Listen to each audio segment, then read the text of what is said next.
தாலாட்ட அன்னை உண்டு, சீராட்ட தந்தை உண்டு. இன்ப துன்பம் எது வந்தாலும் பங்கு கொள்ள நண்பன் உண்டு.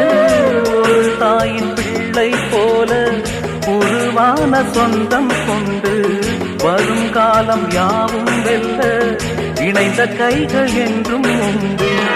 அந்தி நேர தென்றல் காற்று அள்ளி தந்த தாலாட்டு, அந்தி நேர தென்றல் காற்று அள்ளி தந்த தாலாட்டு.